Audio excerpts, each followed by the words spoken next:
રાજકોટની કોટક સ્કૂલ દ્વારા બાળકોની સુષુપ્ત કળાને ઉજાગર કરવાના હેતુથી ભવ્ય ડ્રામા શોનું આયોજન કરવામાં આવ્યું હતું। આ વિશેષ ડ્રામા શોમાં વિદ્યાર્થીઓએ માયાવી ડબ્બો, મણિકર્ણિકા, ગુરુ કી રોશની અને ટીચર્સ ઇન્ટેલિજન્સ જેવા આકર્ષક નાટકો રજૂ કર્યા હતા। બાળ કલાકારોએ પોતાના અદ્ભુત અને સચોટ અભિનયથી સ્ટેજ પર એવો જાદુ વિખેર્યો કે ઉપસ્થિત તમામ શ્રોતાઓ મંત્રમુગ્ધ થઈ ગયા હતા। મનોરંજનની સાથે સાથે સમાજમાં સકારાત્મક અને નવા વિચારોનો સંદેશ પહોંચાડવાનો મુખ્ય ઉદ્દેશ્ય આ નાટકો પાછળ રહેલો હતો। શાળાના આ સરાહનીય પ્રયાસથી બાળકોમાં રહેલી પ્રતિભા નિખરી ઉઠી હતી અને ઉપસ્થિત સૌ કોઈએ વિદ્યાર્થીઓની કલાને બિરદાવી હતી।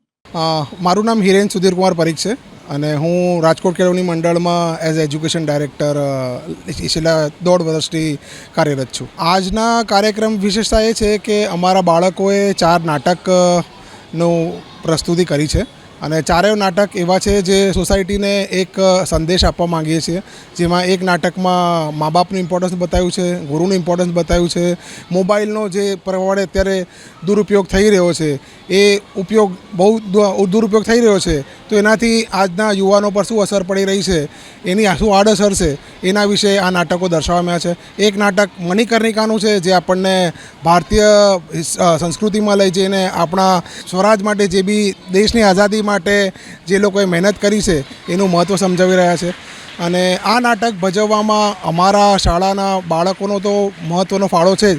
એની સાથે અરવિંદભાઈ મલિયાર જનકલ્યાણ ટ્રસ્ટના જે પ્રોજેક્ટ ડિરેક્ટર છે, ટ્રસ્ટી શ્રી છે, એમના ડાયરેક્ટર છે, એ લોકોએ ખૂબ જ સમય ફાળવ્યો છે અને ખૂબ જ લગનથી અને મહેનતથી અમારા બાળકોને આ નાટકની તૈયારી કરાવી છે।